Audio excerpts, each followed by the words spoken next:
வெற்றி பெற்றவர்கள் வாழ்க்கையை படித்து எத்தனாயிரம் பேர் வாழ்க்கையில் ஜெயிச்சிருக்கீங்க. ஏதோ அந்த டெம்பரரி தன்னம்பிக்கை தரும், அவ்வளோதான்.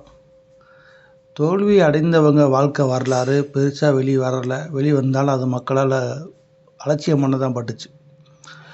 தோல்வி அடைந்தவர்கள் வாழ்க்கை வரலாறை படிக்கிறதுக்கு முன்னாடி உங்களை சுற்றி உள்ளவங்க வாழ்க்கையில் தோற்றுருப்பாங்க. வயசான காலம் வரைக்கும் பார்த்துருக்கலாம். குணம் ரீதியான காரணங்களால் தோற்றவங்க தான் அதிகமாக இருப்பாங்க. அந்த குணம் ரீதியான மாற்றத்தை தனக்குள்ளே ஏற்படுத்த மறுத்தவங்க தான் தோற்றவங்க அதிகமாக இருப்பாங்க.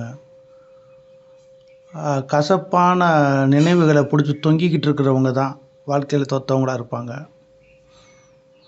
ஒரே வார்த்தை சொன்னால், அகம் ரீதியாக தன்னை புரிந்து கொள்ளவோ மாற்றிக்கொள்ளவோ யதார்த்தத்துக்கு பொருந்த மறுத்தவர்களோ தான் வாழ்க்கையில் தோற்று கொண்டு இருக்கிறார்கள்.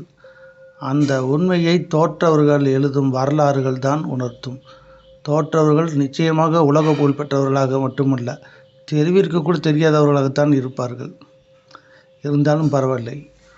ஒவ்வொரு தோல்வியும் ஒவ்வொரு பாடம். அதை தோல்வியாக பார்க்காதீர்கள், பாடமாக பாருங்கள். உங்கள் அருகில் உள்ள தோல்வியாளர்களை பேட்டி எடுங்கள், அதை பதிவு செய்யுங்கள்.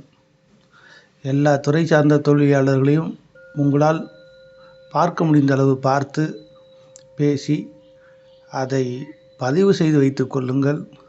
உங்களை அறியாமலே தோல்வி கரையும், வெற்றி வளரும். எந்த மனக்கடலும் இல்லாமல் நீங்கள் வெற்றியாளராக வலம் வருவதற்கு மிக எளிய வழியே இதுதான்.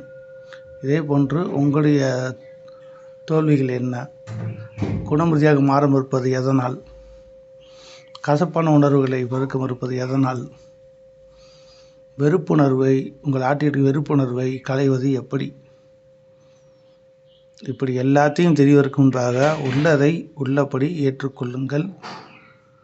உள்ளதை உள்ளபடி ஏற்றுக்கொள்ள மறுத்தவர்கள்தான் மாபெரும் தோல்வியாளர்கள்.